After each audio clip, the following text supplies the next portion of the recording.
Ona geçmez abi. Takip eden olur. O bir savaş uçağıysa en az 3 tane geçer.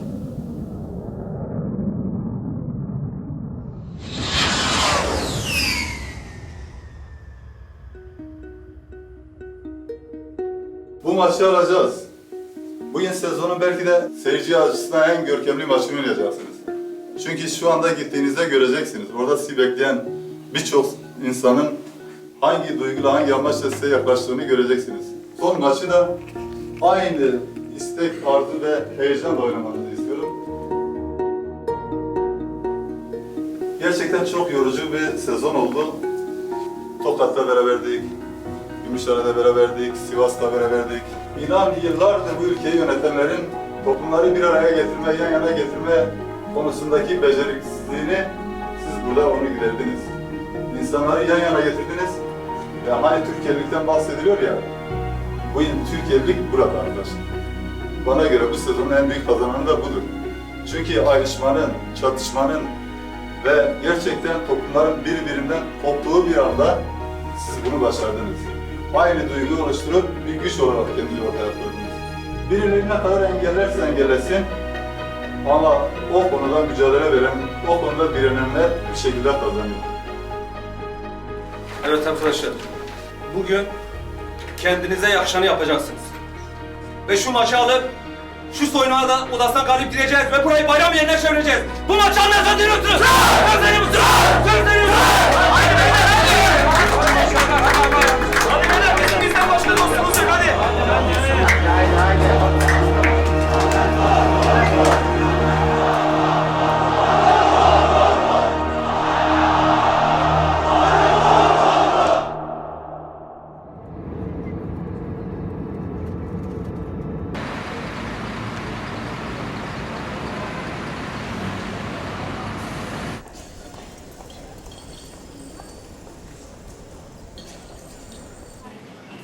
İlk Karaman maçıydı galiba. Onu eledik. Elazığspor oynuyorduk. Çok sevdiğim bir abim vardı. Onu ziyarete gittim. Dedi ki Elazığ yeneceksin dedi. Dedi grupları geçeceksiniz dedi. Gruplarda karşıda Bursa gelecek dedi. Bursa'da yeneceksiniz dedi. Dedi niye istiyorum Bursa'yı yenmenizi? Dedi bu halk için istiyorum dedi. Bize Bursa'ya gittiğimizde bu baskı vardı. Baskı ama güzel baskıdır. Geçen sene biz Galatasaray'a TTNet Arena'da yenildik. İlk defa bir ikincilik takımı olarak gidip de bir Süper Lig takımını yenmiyoruz. Ama çeyrek finale kalması sanırım bir ilk olmuştu yani. Zaten bizim kaybedecek bir şeyimiz yoktu. Biz ikinci lig takımıyız, onlar Süper Lig takımı. Biz yenilsek bile hani kimsenin fazla bir şey söylemezdi bize ama yendiğimiz takdirde çok şey olacağını biliyorduk. O yüzden biz hani ona göre oynadık. Sonuçta da kazandık. Yani Bursaspor gibi bir takımı ilk yeni statlarında ilk defa biz yendik sonuçta.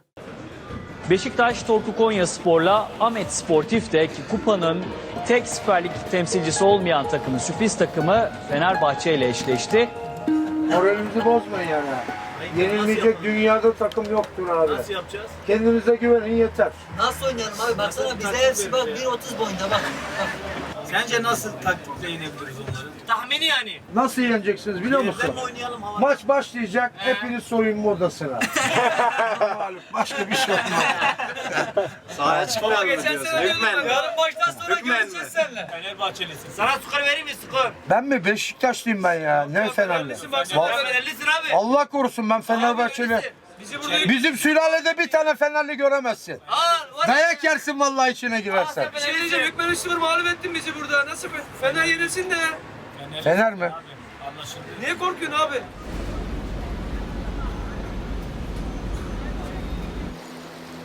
...1990'lı yıllardan önce bu Melik Ahmet Spor olarak faaliyete başladı. Daha sonra 1990 yılında Diyarbakır o zaman tabii büyükşehir statüsünde değildi. Diyarbakır Belediyesi olarak isim değişikliğine gitti. Yani o kulüp oradan satın alındı. Büyükşehir statüsüne geçtikten sonra da Diyarbakır Büyükşehir Belediyespor olarak liglere devam etti. Halkı daha da kucaklayıcı yani bir kent takımının olmasına yönelik olarak yeni bir isim değişikliği üzerinde bir tartışma yürütüldü. En nihayetinde 2015-2016 sezonundan itibaren de Ahmet Sportif Faaliyetler diye bir isim değişikliği yaptı ve şu anda o isimle liglere devam ediyoruz.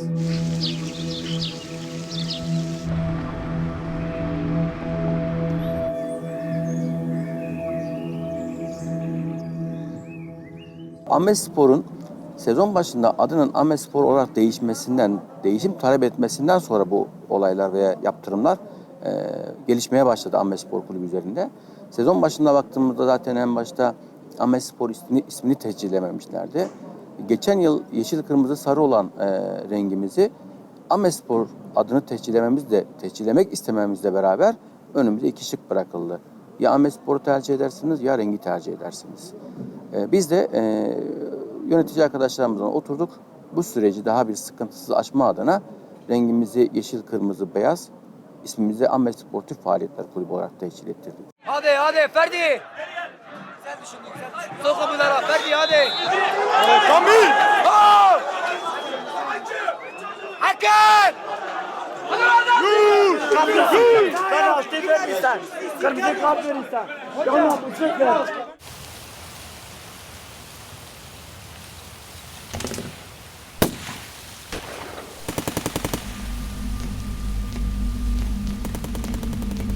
...2013 Mart'ında Nevruz'dan hemen önce Diyarbakır'daydım. Tam çözüm sürecinin oluşum aşamasındaydı. Bütün toplumda ve hepimizde büyük bir ümit, büyük bir geleceğe dönük yeni bir vizyon vardı.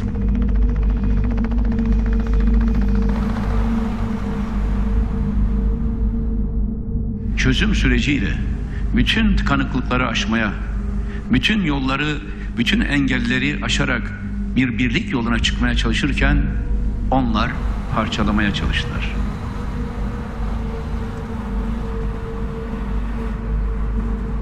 Ve 23 Temmuz'da hepinizin bildiği gibi huzur ve demokrasi güvenlik operasyonlarını başlatmak zorunda kaldık.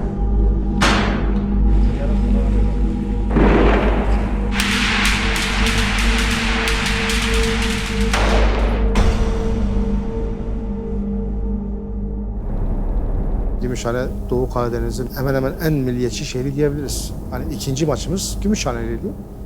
Yani hiçbir şey olmadı. Çatışmalar daha çok şiddetlenmemişti. Daha sadece askeri anlamda hani dikkatler oradaydı. Alta zemine yayılmamıştı.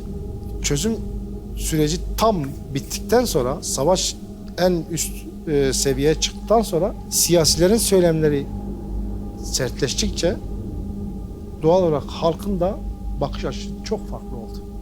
Her yerde ırkçı söylemler, işte ayrıştırıcı söylemler. Herkes artık Ahmetspor'u bir örgüt olarak görmeye başladı.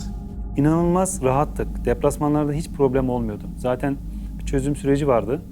Ondan da herhalde olay falan yoktu. Özellikle bu sene olan olaylardan dolayı ve takımımızın isminin değişmesinden dolayı inanılmaz bir bize karşı ön yargı var. Bayrağını kap gel işte vatanı kurtaracağız. Yani bir maçla vatan kurtuluyorsa 5 tane maç verelim size. Hepsinde de yenilelim. Düşünebiliyor musunuz? Bir maça bir savaş misyonu yüklüyorlar. Şimdi böyle bir ortamda spor gerçekten artık çok zor. Çünkü savunmasızsın. Daha önce bu kulüp en centilmen takımda seçilmişti yani Ahmetspor Kulübü. Ama bu sene nedense en ufak şeylerden biz ceza yiyoruz. Ahmet bu kentin eski isimlerinden biri. Bu kent üzerine çalışma yürüten Kültür ve Turizm Bakanlığı'ndan tut birçok şeyin arşivinde sabit olan bir isim. Hem kentimiz hem de bölge insanımız için çok ayrı bir anlamı vardır Ahmet isminin. Bir düşünce tarzıdır, bir yaşam tarzıdır. Kermez bu lofisi menale hızbır eder. Bu Suriye yardım ediyor.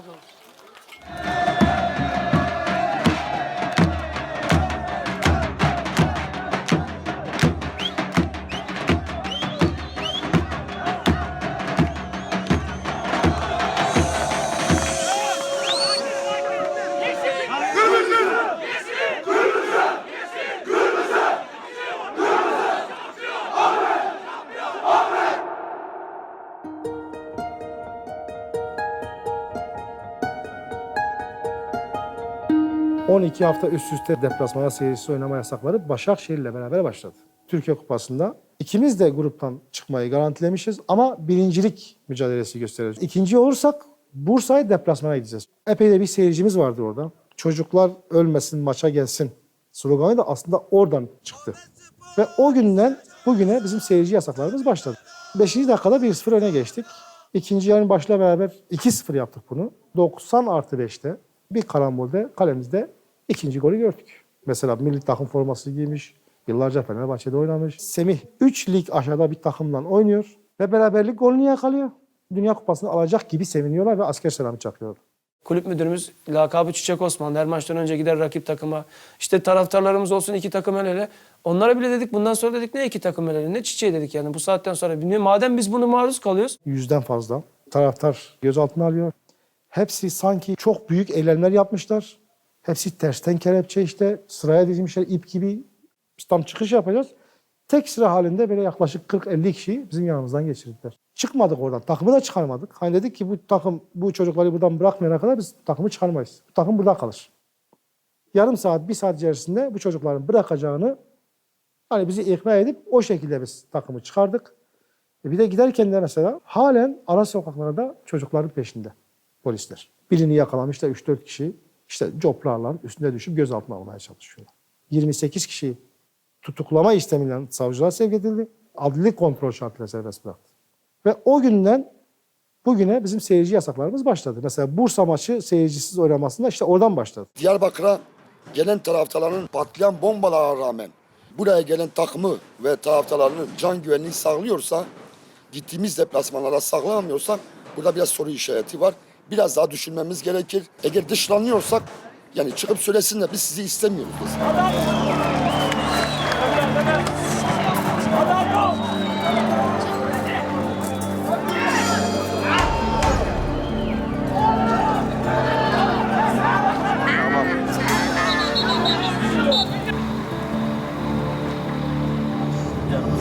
Adam gibi adam Mansur çalar, Mansur çalar. Telefon mu? Telefon emanet zaten. Telefon mu yazıyor? Maça gidiyorsun, yaşın tartmaz diyeceğiz. Senin yüzünden kırmızı var mı?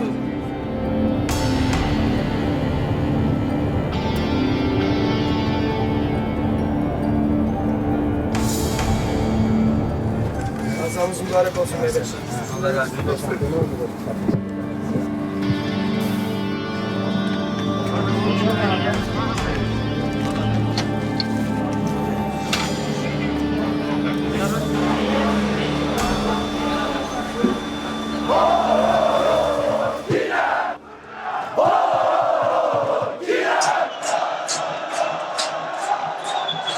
...2009-2010 sezonunda o zaman hani birincilikte Diyarbakırspor vardı. Bursa deplasmanında bugünkü gibi işte Ahmetspor'a yapılan o ırkçı saldırılar, işte ırkçı sloganlar... ...bunu orada şiddete dönüştürdüler. Yani orada bir de taraftarlar da alınıyordu. Yani şimdiki gibi değil. Diyarbakır'da yaşayan herkes gördü bunu. Dolayısıyla hani ilk yarıda olduğu için maç bir de bunun rövanşı vardı. Başlar polis anamıza küfür edemez.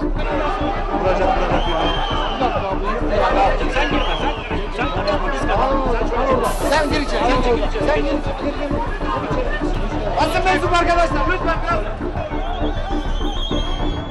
Bu kent açısından da gerçekten önemli bir maç olduğunu herkes bize söylüyordu. Sonuçta biz geçmişle alakalı bir mevzuların tekrar açılması taraftarı değiliz. Bazı şeylerin de kader olduğuna inanıyorum. Şimdi bizim gidip de Başakşehir'de orada 2-1 yenerken son dakika hatta son saniyede yediğimiz gol maçtan sonra da herkes birbirine zaten diyordu. Biz gideceğiz Bursa'yı Bursa'da yeneceğiz diye. Biz o gün zaten kazanmıştık yani onu. Ben o akşam sabah saat 3-4'e kadar yatamadım.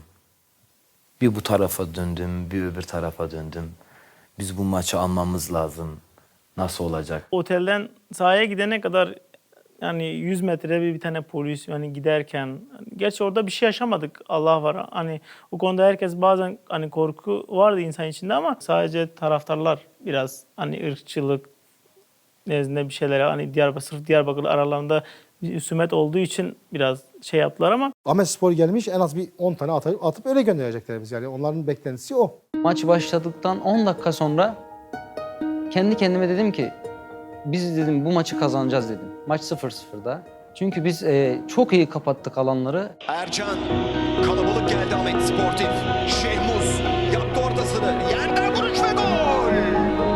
Ercan topu filelere gönderdi. Gol pozisyonu olabilir. Ercan geriye çıkartıyor. Vuruş yerden ve gol. Deniz ve Abdullah Yılmaz Hoca çeyrek finale Ahmet Sportif çıktı diyor. Tarih yazdık. İnsanlar ofise gidip sevindi. Polisler müdahale etti.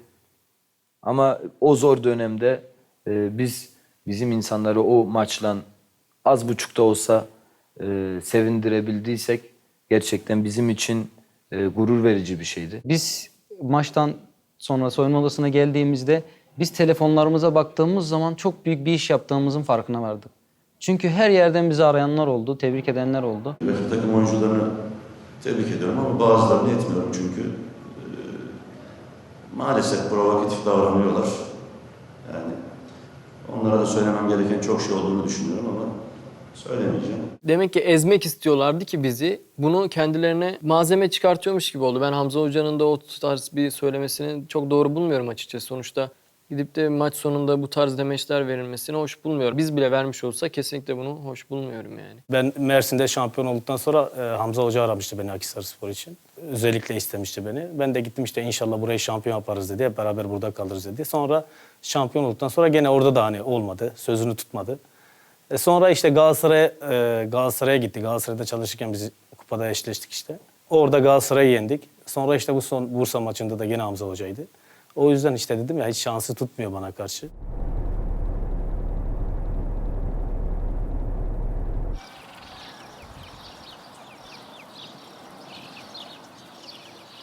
من شر الوسواس الخناس الذي يوسوس في صدور الناس من الجنة والناس صدق الله العظيم بسم الله الرحمن الرحيم اللهم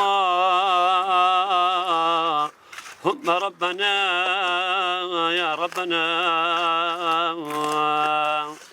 تقبل منا دعانا واقضي حاجتنا بحرمة سورة ياسين آمين وأجرنا من النار ومن عذاب القبر ومن شر سؤال من سورة ياسين آمين يا رب العالمين وسلام على المرسلين والحمد لله رب العالمين ربنا تقبل الله منا بحرمة الفاتحة والصلوات.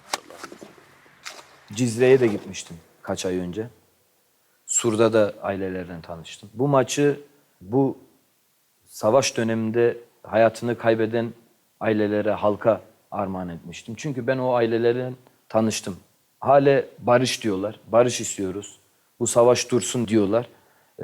Böyle ailelerle tanıştıktan sonra ben de bu maçın galibiyetini onlara armağan etmek istedim. Sonra bunu yandaş medya farklı yerlere çekmeye çalıştı. Ondan sonra işte vatan haini de olduk, terörist de olduk. Deniz Naki çok kaliteli bir futbolcu. 19 yaşında Almanya milli takımında oynamış bir futbolcu. Gençler Birliği'nde oynadı biliyorsunuz daha önce. Kolundaki olan o azadi yani özgürlük düğmesine kaynaklı dışarıda sosyal bir ortamda şiddetle karşı karşıya kalıyor. Bunu takımıyla paylaştığında takımı bunu sahiplenmeyince, destek vermeyince kendisi maalesef sözleşmesini tek taraflı feshedip Almanya'ya tekrar geri dönüş yapıyor. Yaklaşık bir 10 ay, 12 ay futboldan uzak bir yaşam sürüyor kendisi. 3-4 ay çalışma yaptı. O eski formunu işte tam da Bursaspor maçında aslında gerçek formu yakaladığı maçtı. O maçtan sonra Deniz'e verilen o haksız ceza yine Deniz'i uzun bir süre sahalardan uzak tuttu. Federasyonun tarihinde herhalde verdiği en büyük cezaydı bu. Savaş istemeyen bir çocuk. Yani bu mesajın özünde kentte yaşıyoruz sonuçta. Bu kentte bir savaş var, insanlar ölüyor. Tekrar söylüyorum, insanlar ölüyor. Yani bir taraf olmadan insanlar ölmesin diyebilmeliyiz biz bu ülkede. Maalesef bunu dediğimiz zaman bir taraf oluyoruz ve bir siyasi alana çekilmek isteniyoruz. Çocuklar ölmesin, maça gelsin. Bu çok doğal ve çok insani bir talep. Maalesef federasyon bu mesaja dair Deniz'i 12 maç sahalarda uzaklaştırdı. Her bir azadi. Her bir azadi. Her bir şey deniz sakin. Hadi canım benim. Bana kadar güzel.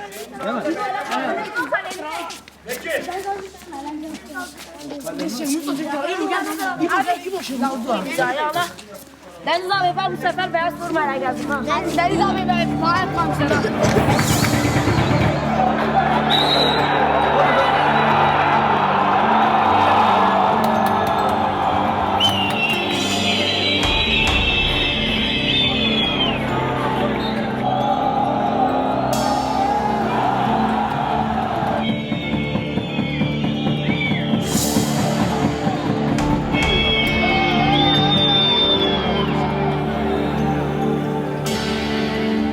inanılmaz şeyler oluyor. Ben hayatım boyunca ilk defa öyle bir maç yaşadım.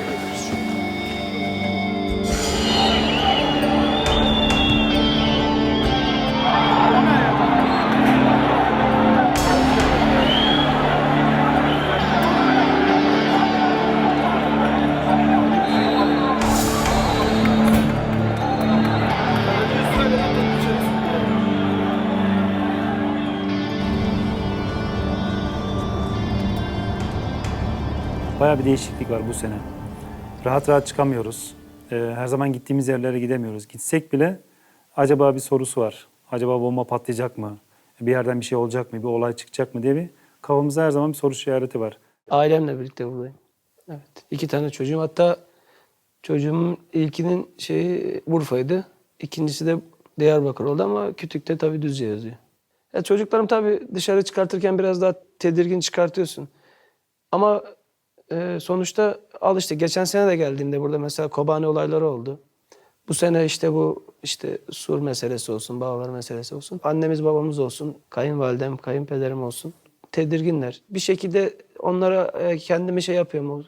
Çocukların burada sağlam olduğunu.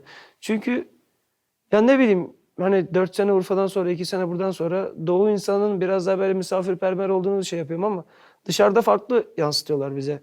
Mesela televizyon olsun, basın olsun farklı şekilde yansıtıyorlar bunu.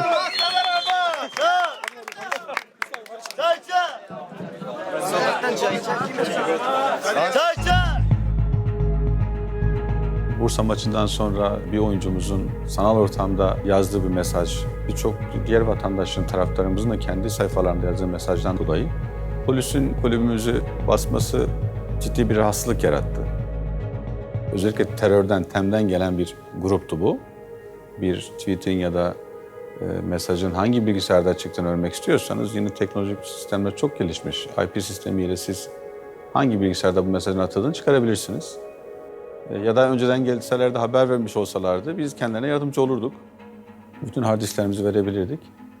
Maalesef 40 polisle kulübümüzü basmayı tercih ettiler. Hard disklerimizi el koydular, aldılar. 2 hafta sonra iade ettiler. Herhangi bir şey çıkmadı tabii ki. Biraz daha geriye çıkalım ya. Biraz geri gelelim de. Arkadaşım bir dakika şimdi sırası mı gözünü seveyim ya.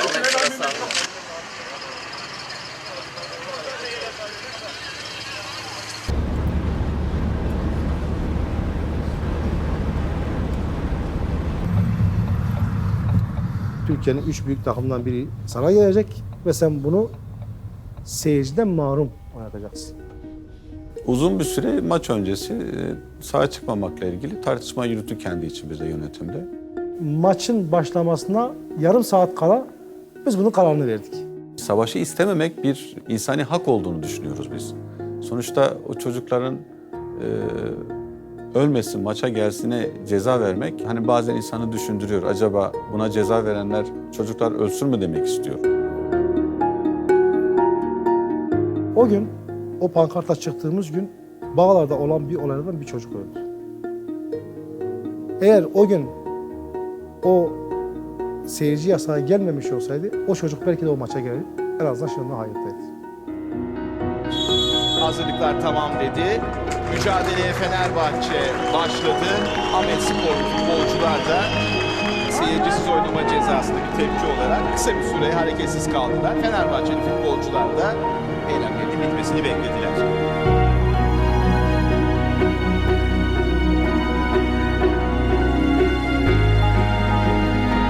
Dışarıda taraftarlar takımlarına destek amaçlı hani sesimiz oraya gitsin, destek verelim diye orada slogan attıkları için de panzerlerle tazikli suyla, gaz bombayla müdahale ediyor. Gaz bombaları stadın içine kadar geliyor. Pankart için de yani acaba biz ceza yer miyiz, yemez miyiz? Yani o bile maça çıkarken onu konuşuyorduk yani. Hani bence çok güzel bir şey. Çocuklar ölmesin, maça da gelsin yani. Bundan güzel bir şey olabilir mi yani? İyi başladık maçta da golü de bulduk ama sonradan kendi hatalarımızdan 2 tane gol yedik. Tekrar öne geçtik sonra berabere bitti ama yine Fenerbahçe gibi bir takım sonuçta. 3-3'lük de yani büyük başarı bence. 14 ayrı branşta 52 takımla spor faaliyetlerimizi yürütüyoruz. Fenerbahçe'den sonra 2000 lisanslı oyuncusuyla ülkede en büyük lisanslı oyuncuya sahip olan kulüplerden bir tanesi. Eğitiminden, yaşam alanından, beslenmesine kadar hedefimiz sağlıklı bir birey yetiştirmek. 2 yıldır bu stratejiyle çalışıyoruz. Umut ediyorum ki her geçen gün bu istekleri karşılayabilecek düzeye geliriz. Geldim, kapat önümü. Buraya çektimse sürekli önümü kapat. Tamam mı? Şimdi birden üzerime doğru geldiğini düşün. Dönüşlerde sen o gidecek oraya, tamam mı? Defans oynuyor, sen önde oynuyorsun. Çünkü sen bitersin böyle, gidemezsin ki. Hiç beni izlemiyor mu? Boşa. Seni izliyorum, senin sol bekin seni dinliyor, benimki beni dinlemiyor. Dinleteceğim. Ahmetspor hakikaten kupada inanılmaz bir başarı elde etti bence. Hani hiç kimsenin beklentisi belki de yoktu ama biz futbolcular olarak buna inanmıştık. Çok az konuşuldu. Yani başka bir takım olmuş olsa hakikaten yani bütün gündem o takım olurdu. Ama ne yazık ki Ahmetspor olunca...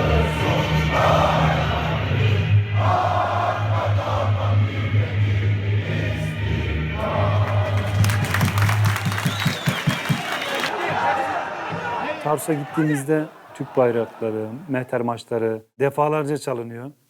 İçeride duymamaya çalışıyoruz. Bizler profesyoneliz ama sonuçta biz de insanız. Yani bir yere kadar sabrımız var. Tarsus'ta yapılan bana kale arkasına yapılan tezahüratlar, edilen küfürler, ben hayatım boyunca bu kadar bir küfürü yemedim. Yani.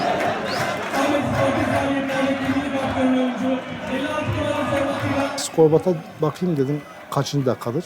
Tarsus İdman Yurdu yazıyor. Üstünde logosu var. A. Sportif faaliyetler yazıyor. Ahmet'te değil. Üstüne baktığında Türk bayrağı. Kesinlikle yasak olan bir şey. 90 dakika boyunca yani benim Türk olduğumu bile bile küfür eden insanlar vardı ama işte insanlara bunu anlatamıyorsun. Düşman gözüyle bakıyorlar. Bu takımın formasını giyen, bu takımın da oynayan, bu takım da Türkiye'nin takımı. Ama insanlar buraya öyle bakmıyorlar işte. Buraya düşman gözüyle bakıyorlar. Bunun sebebini bir senedir buradayım. Oynadığım, oynamadığım bütün maçlarda ben de anlamış değilim. Ben de Diyarbakırlı değilim, Kürt de değilim. Buraya işim için geldim, para kazanmak için geldim.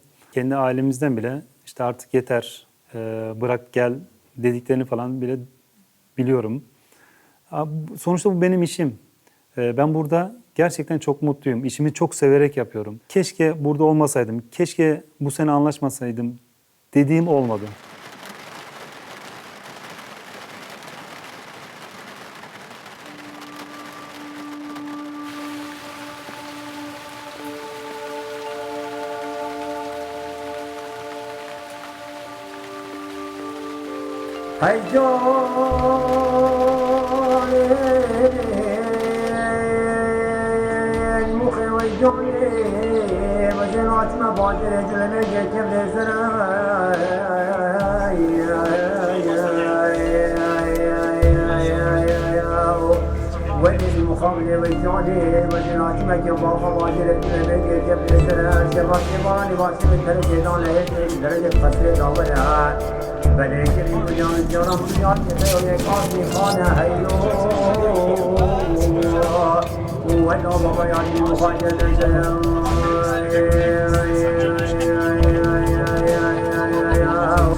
Sarı olmuş. Sarı olmuş. Ne sarısı ya? Kimisi resmi çeksinler. Ben buna bir şey diyeyim mi? Ben buna sezon başından beri söylüyorum, inanmıyor. Bir sarılık testi yaptıralım. Bak gözlerinin içi bile sarı senin.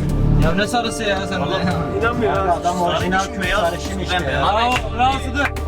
Kürt sarışın olur abi. Adam sarışın oydu. Sıdık öyle de bu şey olur. Hepatice olmuş. Hepatice. Hepatice. İstanbul'da Fenerbahçe maçlarına çok gittim. Çok maç izledim. Sahaya inerken gerçekten duygulandım yani açıkçası. Oturduğum yere bakıyordum. Bir de sahada oynadığım şeye bakıyordum. Ben de koyu bir Fenerbahçeliyim. Sürekli takip ediyorum. Benim için hayaldi yani Saraçoğlu'nda futbol oynamak. Ve Fenerbahçe'ye karşı oynuyorsun. Çok güzel bir duygu. Her iki maçta da oynadım.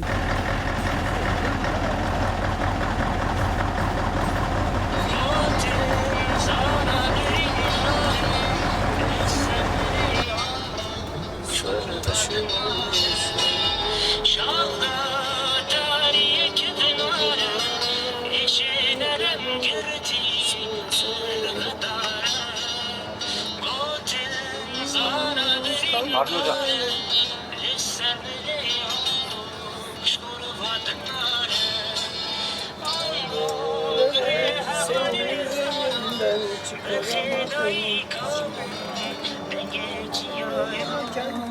Ha ho bilamem bimre gazi dereng hat dest ma beçare.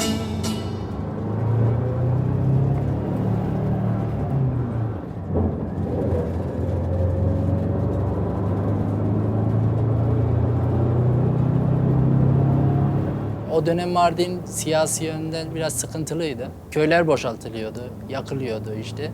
Millet göç zorunda kalıyordu. Babam da Diyarbakır'da çalışıyordu o dönem ama biz köydeydik.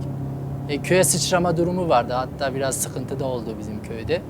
O durumdan dolayı Diyarbakır'a göç ettik. Hayran şaroy ay tanına sindiyay hay hay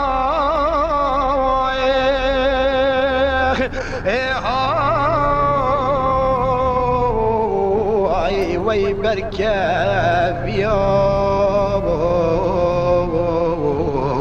vay berkeviya hay ay benim gomala bar.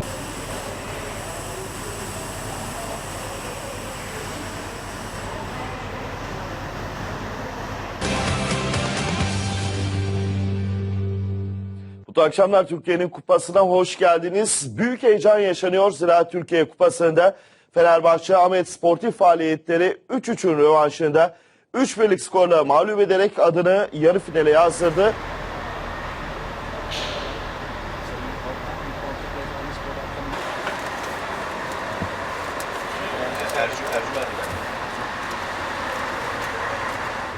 Bana fuck off de siktir lan sen bet futbolcu dedim.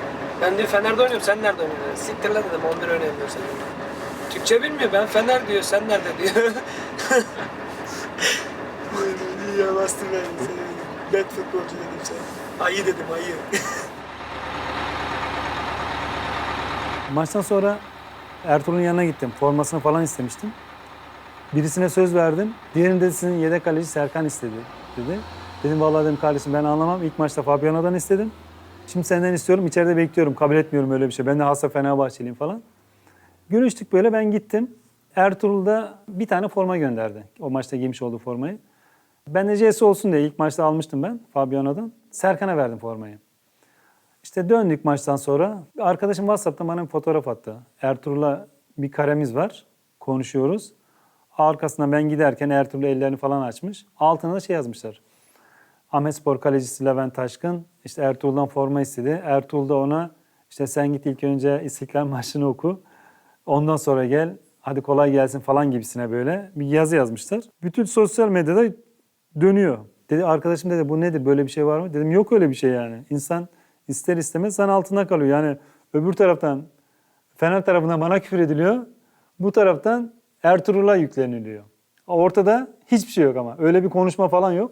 Allah'tan forma başkasına vermemiştik. Fenerbahçe Akhisar maçından sonra Ertuğrul aradı beni akşam. Lütfen dedi hakkını helal et dedi. Böyle bir şey paylaşılmış. Benim bilgim yok işte. Öyle bir şey olmadı zaten, sen de biliyorsun falan. Öncelikle bugün göstermiş olduğunuz bu büyük performanstan dolayı yönetim kurulu adına teşekkür ediyoruz. Bizi buralara kadar kupa maçında getirdiniz, bu keyfi yaşattınız.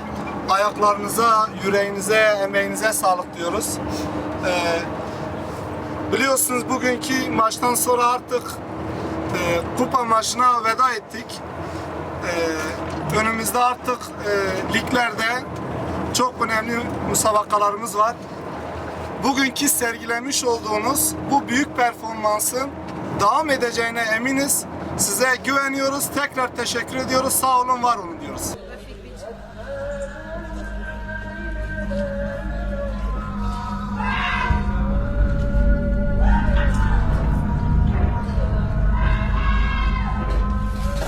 Cenaze gelir, cenaze.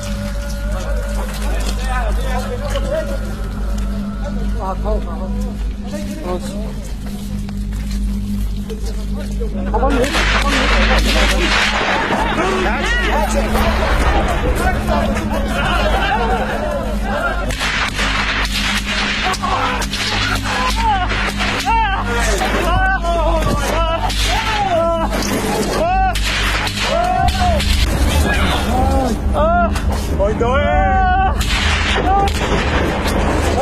Yardım edin!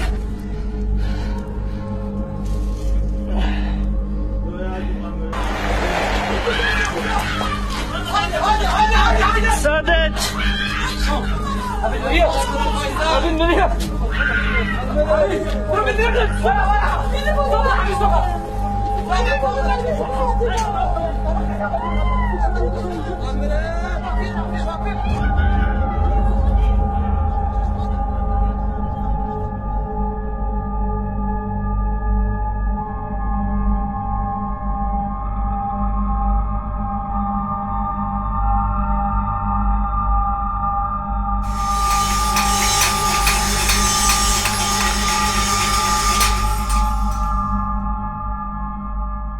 Yalnızca bize karşı değil, bütün bölgedeki takımlar bu aynı sorunu yaşıyor. Van biliyorsunuz geçen hafta ligde çekilmekle ilgili bir karar aldı. Cizre yine aynı durumla karşı karşıya. Diyarbakırspor yine kentimizde bir 3. lig takımı, Dersimspor. Hepimizin sorunları ortak. Sivas'ta maç gününe 2 gün kala tur şirketi bizi aradı. Oteli ayarlamıştık fakat iptal etti. Sorun yok, başka bir otel bulalım dedik. Tekrar 2 saat sonra bir telefon, bu otelde kabul etmeli dedi. Sivas'ı geçtik de nereye gidiyoruz falan diye şehir içinde bir otel var. Neyse git falan 40 kilometre uzak bir köyün içine geldik. Fırtına tipi vardı. Biz oraya vardığımızda hani aşağı indik ama nerede olduğumuzu bilmiyoruz. Yani öyle bir yerde ki. Bize yemek geliyor. O yemek durumlar bizim olduğumuzu anlaşılıyor. Lokanta sahibi diyor hop geri getirin. Böyle bir adalet yok. Böyle bir dünya yok.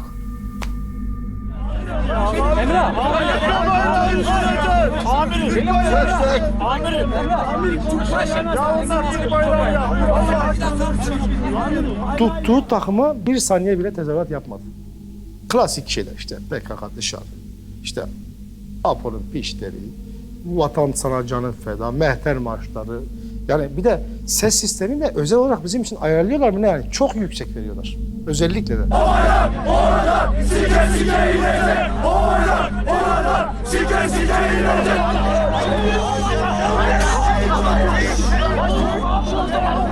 Allah, Bismillah, Allahu Ekber! Allah, Bismillah, Allahu Ekber! Türk'üm. Maç bitti. Yedek kulübesinden baktım Türk bayraklarıyla geldiler.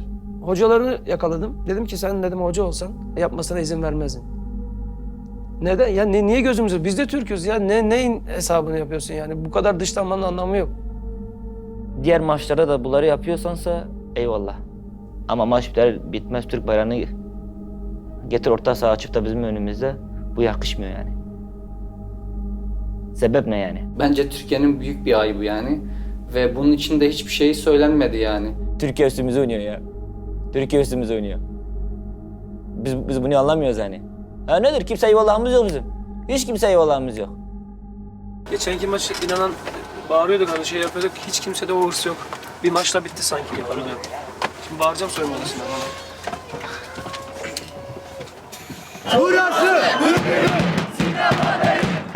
Burası ürün sinema değil. Burası ürün sinema değil. Yeşil, kırmızı, derdimin dermanı. Yeşil, kırmızı, hayatın anlamı. Olur mu burada İstanbul saltanatı? Diyarbakır'ın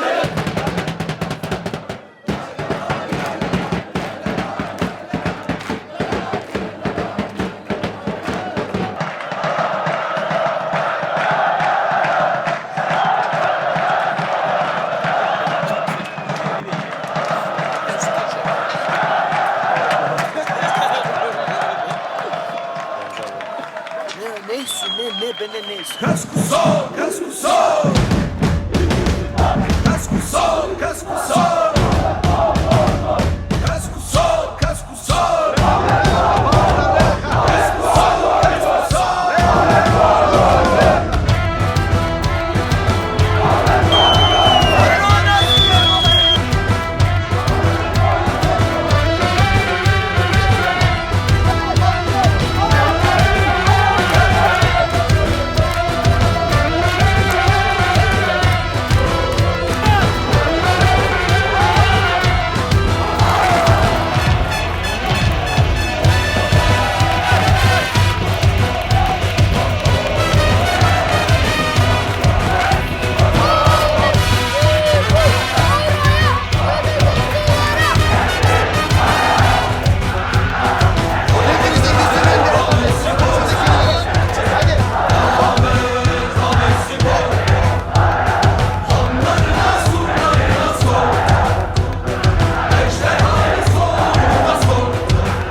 Nasıl açıklayacaksın?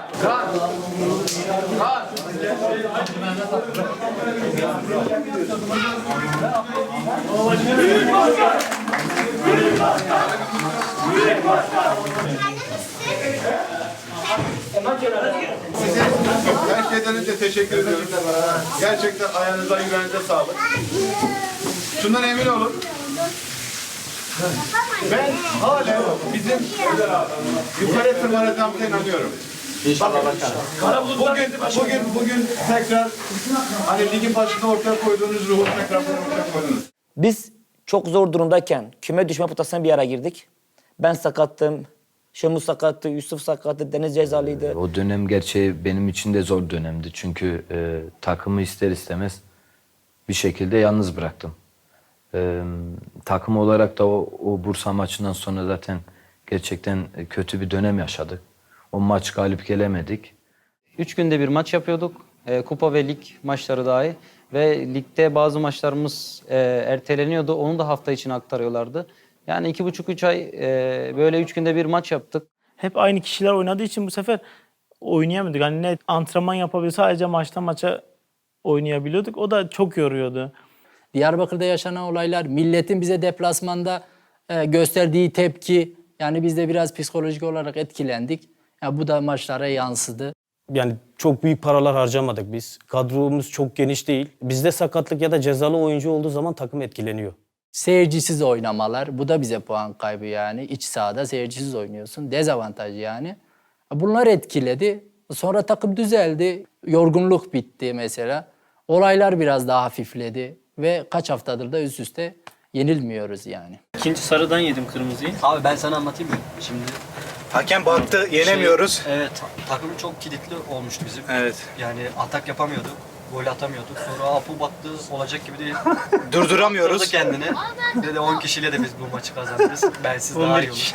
Dedi ben bu takımın el freniyim. Şu el frenini bir indireyim dedi. Abartma sen de baba, elimin içerisinde iki şimdi. Ya sen de bir şey söyle. Dur yani hatırlayayım ya. Sen de bir şey söyle. Kardeşim kaçıncı maçı oldu? meslek şaka yapmayacağım ya, yapmıyorum. 37. maçı. 37. maçı dur abi kardeşim. Vallahi yine helal olsun. Asistten çok kırmızı kartı var. Takımı oluştururken özellikle böyle ahlaki olarak düzgün çocuklardan, terbiyeli, en azından işini seven sporculardan oluşturmak istiyorduk. Sonuçta bölgedeki inan bütün herkesin gözü Ahmetspor'daydı. Ahmetspor tabii bu sorumlulukla hareket etmek zorundaydı. Tabii sezon başı kısıtlı şartlarla başladı. Artı 150 günlüğe yakın bir çatışmalı süreç yaşandı burada. Tabii bu hem sporcunun psikolojik olarak maça hazırlanmasında hem gideceği deplasmanlarda göreceği tepkileri de göz önüne alarak çok ciddi ve zorlu bir süreç başladı Ahmetspor için. Ailem ilk geldiği zamanlar kaygılılardı. Yani bu olaylardan dolayı. Çünkü ben geldim, barış süreci vardı. Ben imza attıktan sonra barış süreci bozuldu. Onlar da biraz etkiledi bu olay. Bu çocuklar bu Ahmet'in barış elçileridir. Ben öyle görüyorum. Bence barışı en iyi temsil eden özellikle batıdan gelen çocuklarımız oldu. Buradaki bu yaşanan süreç belki de en fazla olumsuz onları etkiledi. Çünkü biz bu bölgede yaşayan insanlarız. Özellikle uzun süredir bu tür şeylerle hep karşılaştık. Ama o çocukların bu zorlu şartlarda, bu çatışmalı süreçte Ahmetspor adına ter döktüler. Mücadele ettiler. Çok baskı altında oynadılar. Ama buna rağmen bence barışı en iyi temsil eden onlar oldu. Bir Malatya'da işte Süper Lig'de oynadım yarım sezon. Onun dışında çıkardığım takımlarda ayrıldım. Hani şampiyon olduk, sonra ayrıldım, başka yere gittim. Ben hani sonuçta buralıyım. Hani burada hiç oynamadım, hiç kısmet olmadı. Hep dışarıda oynadım. Diyarbakır'a karşı çok oynamıştım.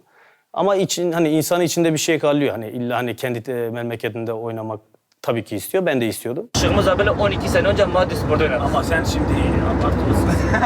10 sene sen, ben anlatayım o zaman. Tam kaptanımızdır. Ben de gencim, bebek gibi bir akışıklıyım böyle. Şıkımız aynı bu şekilde. Bu değişiyor. Benim Sütteneke var, bunda yok o zaman. Ve Şıkımız Aksaray'a gitti, ben Göztepe'ye gittim. Maçı TRT 1 veriyor. Bir pozisyon oldu. Ama çirkefliği de söyle orada. Tamam. Doğru söyle bak.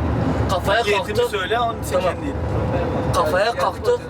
Kafayı vurdum ben. Şımız abi bana fol etti. Bana hakem dedi fol dedi. Apa fol var dedi. Göztepe fol dedi. Ben de ne yapıyorum? Şımız abi dedi. Dedi hoca ne yapalım dedi. Boyu kısadır. Ben de böyleyim ya. Ben pardon Brad Pitt. Bu ne diyorsun? Sen ne diyorsun? 5 dakika sonra gittim mücadeleye girdik. Şey yaptı çok güzel bana. Böyle yaptı. Bir kendimi attım yere. Ben bir şey yapmadım diye. Hakem sarıkat verdi. Dakika 64. Tabela kalktı çıkmışlar dışarı. Deme hadi paketle hadi. Yalan da söyle.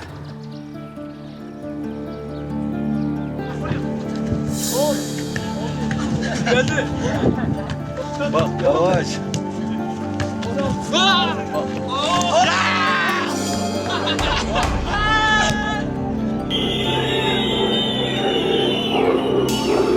Vatan için, ıslak milli için. Bunları sıkacağız. Amin. Bu adam ölünmez, bu böyle bilinir. Bu adamında basırız önüne. Ampağın işini çarpıyoruz kalmadı. Büyük bir geçiyor. Bir sahaya çıktık ısınmaya. Başladılar laflar hep PKK dışarı. Ya Allah, Bismillah, Allahu Ekber. Topçuları ısınmaya çıktı hepsinin burada Türk bayrakları. Yani yemin ederim Yunanistan gelse, İsrail gelse bu kadar insan Türk bayrağıyla oraya gelmez. Bizim zorumuza giden, biz ne vatan hainliği yaptık yani? Herkesin gözünde biz vatan hainiyiz. Herkesin gözünde.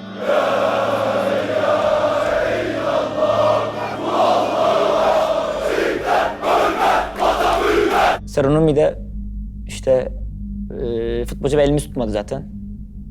Elimi sıkmadılar benim. Sıkma çok umurumdasın dedim. Hadi. Top toplayıcıları taç atıyorum. Topu ver diyorum. Topu şöyle atıyor bana. Onların kulübesinin önünde taç atmaya gidiyorum. Kulübe komple Türk bayraklarını bana gösteriyorlar. Hani sanki ben Türkiye düşman bir ülkeden geldim de hepsi bana gösteriş yapıyor.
Soyunma odasına girdim, baktım tam dışarı sesler geliyor.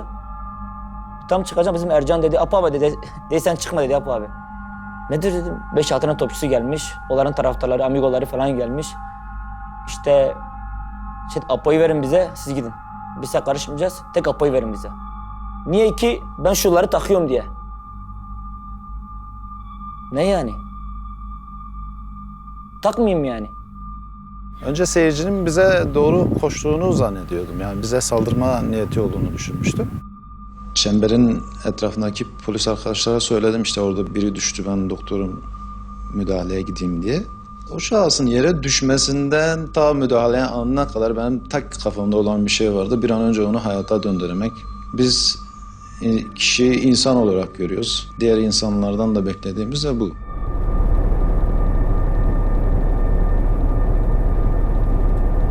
Biz otobüsümüzü bulamadık yerinde. Hani otobüs nerede dedi emniyet yetkililerine. Dedi hani otobüs buradan sizi güvenli çıkarmaz.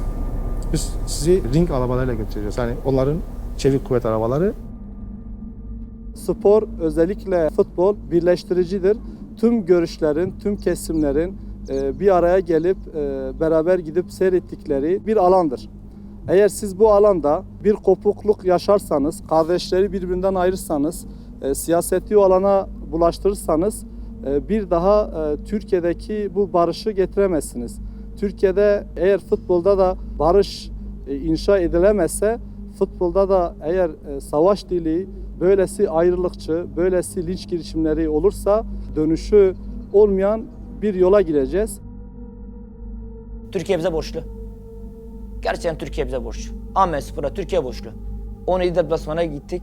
17 deplasmanda da milli maç oynadık. Hani beni bu ülkede görmüyorlar ya. Ben Kürdüm ya sonuçta. Ben onlara karşı milli maça çıktım. Sen kendin beni benimsemiyorsun. Sen nasıl benden saygı bekliyorsun o zaman? Önce sen kendi ülkendeki insana saygı duymayı öğrenmen lazım.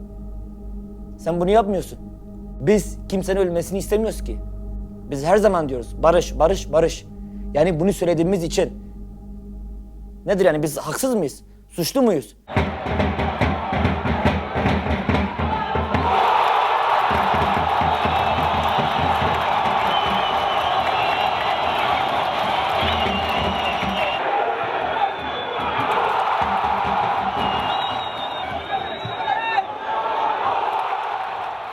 Takım toparlandı. Bu sefer Türkiye Futbol Federasyonu önümüze geçti. Şimdi özellikle maçtan dolayı bütün arkadaşları tebrik ediyoruz. Çok ihtiyacımız olan bir maçtı. Tabii şimdi önemli olan şu önümüzdeki maç. Perşembe günü Ankaragücü maçına gitmeden önce karar açıklandı. 3 puan silinmiş. Hepimiz şoktayız tabii. 47. dakikada atmadığımız bir slogan atıldığı iddiası var. Federasyon temsilcisi 47. dakikada 2 defa tekrarlı her yer sur her yer direniş sloganı atıldığını iddia etmiş. Böyle bir slogan atılmadı. Federasyon disiplin kuruluna gitti. Tabii bizi sevk ettiler. Futbol disiplin kurulu 3 puanımızı sildi orada. Haksız bir şekilde. Ligin bitimine 3 hafta kala bir takımın 3 puanı siliniyor. Çünkü senin 3 puanın silindiği zaman senin artık playoff şansın, playoff umudun kalmayacak. Tabii ki üzüldük. Çünkü playoff şansımız vardı. Arkadaşlarla oturuyorduk, konuşuyorduk. Ya Ankaragücü maçına çıkmasak mı? Tepki göstererek hani ya da veyahut ilk dakika oynamasak mı diye. Kendi aramızda işte konuşuyorduk. Moralimiz gerçekten bozulmuştu. Sonuçta çok ciddi bir kitle arkamızda, çok ciddi bir camia. Alınacak belki kararlar bu takımın kaderini etki edecek. Ne kadar da moralimiz bozulduysa da, ne kadar da playoff şansımız olmasa da sonuçta Ankaragücü Bursa'nın kardeş takımıydı.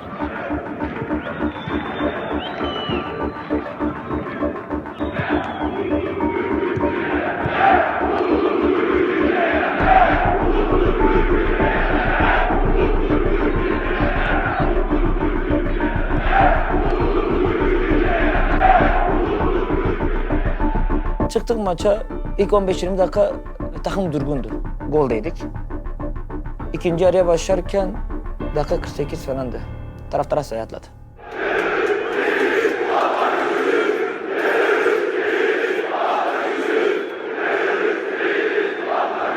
Bizim kaptan Şemuz abiye doğru koştular. O anda ben koştum vurmaya yani. Çünkü saldıracakları belli. Hakem bana dur dedi orada. Dedi yapa vurursan dedi atırırsın. Ben durdum. Geldiler baktım Türk bayrağı bize asıyor. Dedim bu ne ya? O anda ben görmedim, hani geldiğini görmedim. Kulübede işte seslendiler bana işte. Sonra arkama baktım ben. Baktım işte koşarak biri üstüme geliyor. Arkasında da 2 tane polis vardı. Apo ve Şemuz yanıma geldiği zaman işte sağdan çekelim hocam çok baskı var. Bu şekilde biz çok ciddi şekilde rahatsız oluyoruz dedi. Bu arada 4. hakem de yanımızdaydı. Eğer sadan çekilirseniz küme düşersiniz dedi. 3 puanı silindiği için dedi. Bir daha çekilirseniz 3 puan daha silinecek, otomatikman küme düşüyorsunuz dedi. Mecbur işte bir araya geldik. Ondan sonra yine devam etti. O anda golü bulduk. Yani orada gerçekten psikolojisi sağlam, daha ayakları yere sağlam basan futbolcular, takımlar daha başarılı oluyor. O ırkçılığa uğradığın zaman playoff'u da unutursun, parayı da unutursun, primi de unutursun, her şeyi unutursun. Orada mücadele etmeye başlarsın. 2-1 yaptık, maçı aldık. Böylece aslında bu mesajı verdik. Siz bize ceza verseniz de, 3 puan silseniz de ne yapıyorsanız yapın. Bizden siz baş edemezsiniz.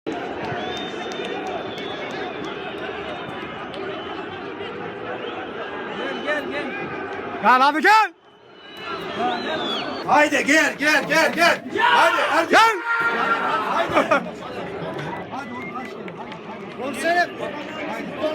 İkinci golden sonra, Deniz'in golünden sonra yanımda bulunan arkadaş bir anda ayağa kalktı. Ondan sonra zaten ayağa kalkmasıyla ağzına bir pet su atıldı uzak mesafeden. Daha ne oluyor ne bitiyor demeye kalmadan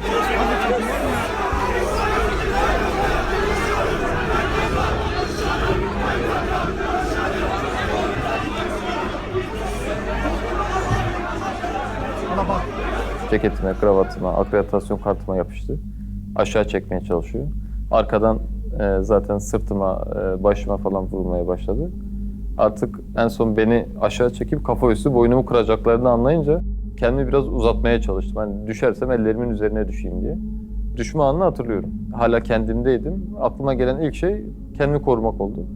Başımı zaten ellerimin arasına aldım. İşte cenin pozisyonuna yattım. Artık yerdeki tekmeler zaten asıl şiddetli dayak yerde devam etti. Sonra onlardan bir yönetici beni aradan çekme bahanesiyle çıkarttı. Çıkarttığı sırada hiç beklemediğim bir anda hani artık çıktım diye düşündüğüm anda o kişi bu sefer vurdu. Zaten o moraraklığın sebebi de o kişi oldu.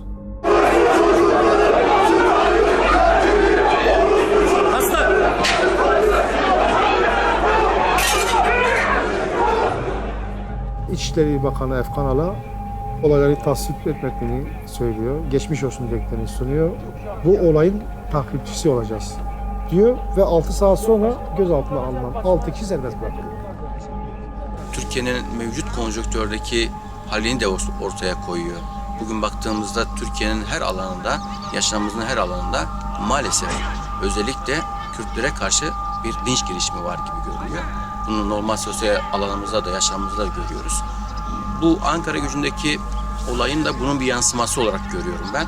Ve umuyorum ki Türkiye'de yöneticilerimizin, seçilmişlerimizin ve atanmışlarımızın özellikle de sosyal anlamda faaliyet gösteren bu dernek ve örgütlenmelerimizin daha sağlıklı, daha mantıklı, aklı selim düşünerek, kardeşliği idrak ederek bundan sonraki eylemlerin de bu şekilde olmaması yönünde gelişmesini istiyorum ben. Bu tür olaylar yaşanılıyorsa bunun tek sorumlusu TFF'nin ta kendisidir. Çünkü bakıyorsunuz yani adam öldürmeye teşebbüste bulunan bir kişiye siz eğer o yöneticiye, o takıma siz sadece 90 günlük bir hak mahrubiyetini layık görüyorsanız bu hem Türkiye kamuoyu vicdanında hem de Ahmetspor taraftarların vicdanında bir rahatsızlık yaratacaktır. Eğer TFF caydırıcı büyük cezalar getirmezse Türkiye futbolunda ne yazık ki her zaman bu tür olaylarla karşı karşıya geleceğiz. İnegöl galip geldiği halde onlar playoff'a gidecek. Gümüşhane aynı şekilde. Şimdi herkes bizim maçı bekliyor. Yarınki maç için neler söylemek istersin? Şimdi yarınki maç ne diyeyim size? Aydınspor, Gümüşhane, İnegöl, Ankara Gücü. Hepsi bizi bekliyor ama biz kim bekliyoruz? Müthiş konuştu. Harika konuştu bak. Playoff'tan bir takım çıkacaksa ona başarılar diliyorum. Gönül isterdi ki hiçbiri çıkmasın. Hiçbiri sevmiyorum çünkü hiçbirini. Onlar da beni sevmiyor zaten. O konuda hemfikiriz. Ama Gümüşhane çıkmasın. Kesinlikle istemiyorum Gümüşhane. Ankara Gücü hiç çıkmasın. Yarın yani biz büyük ihtimal galip geliriz ve üzülerek söylüyorum Gümüşhane galiba playoff'a kalacak. Üzülerek söylüyorum tabii. Ama yapacak bir şey yok. Futboldur bu. Önümüzdeki maçlara bakamayacağız çünkü lig bitti. Özgür var. Geldi. Son haftalar o sakattı, bu cezalıydı falan oynadı. Sonra dedi ben David Beckham'ım. Ne oldu Özgür? Bir top Ankara Gücü top direğe çarptı. Demine geldi sonra Özgür kendini attı yere. Çek. Özgür arada çek.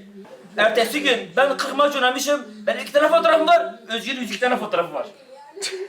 Hangi gazeteyi açıyorum Özgür Akıncı? Hangi siteyi açıyorum Özgür Akıncı'yı? Karabük, İstanbul Büyükşehir, Fenerbahçe istiyor. Ben baktım Özgür Akıncı bir şey yapmamış. Yok, iyi futbolcu. Gerçi iyi futbolcu ama mantık olarak eleştiri açık oldu. Ben Yusuf Tekin bir maçtan sonra ofiste bir yere gidiyorduk. Arabayı park ettik. Baktım Özgür. Maç saat 1'deydi değil mi Tekin? Aynen. Biz geldik saat 6'ydı kafenin önünde. Kafeye gitti baktım Özgür. Özgür'e takmış ya. 10 dakika oynadı. 2 saatte 4 tane mekan gezdi. Çekim yaptı Özgür Akıncı.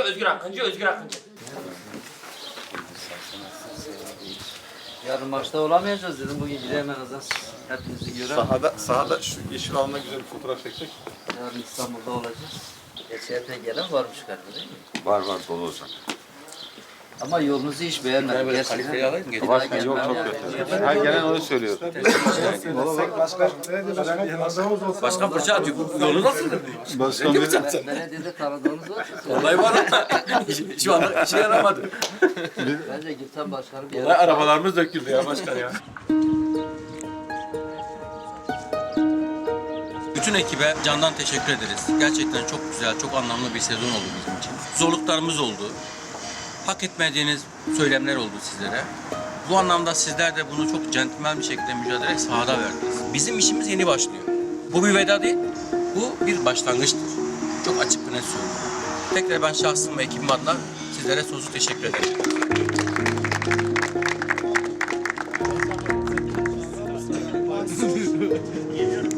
Mansur. Mansur Ay. En gençlerimizden başlayalım. En gençler. Hadi. Teşekkür ederim.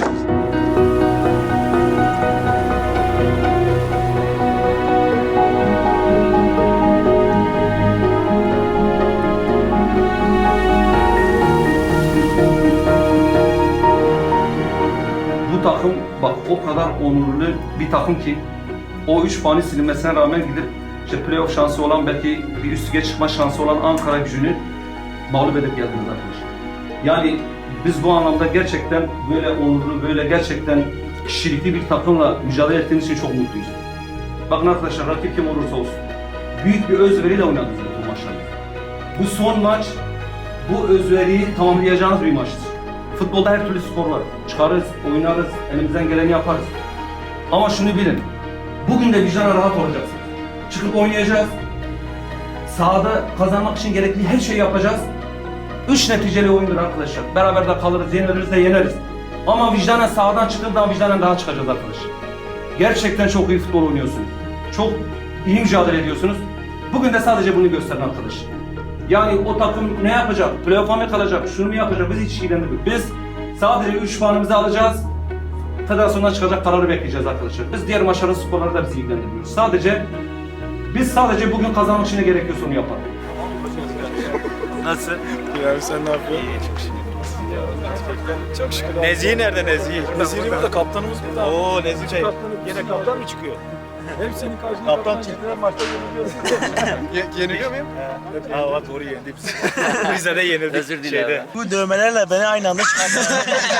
Biz bu bölgenin, bu ilin şampiyon takımıyız. Biz halkın gönlünde artık şampiyon olan bir takımız. Tabii ki gönül isterdi ki gerçekten federasyon olsun, hakemler olsun, bizim hakkımızı baştan beri yemeselerdi biz bu durumda olmayacaktık.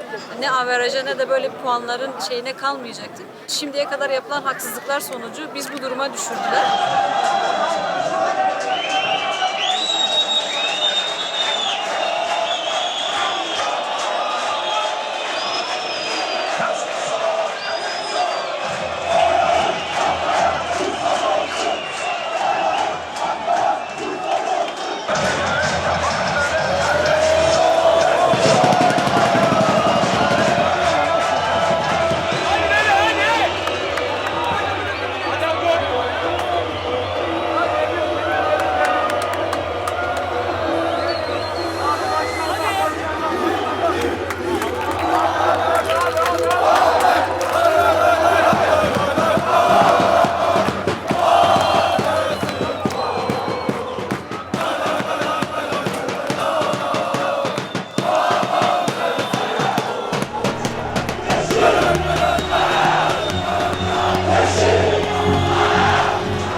Babır vaya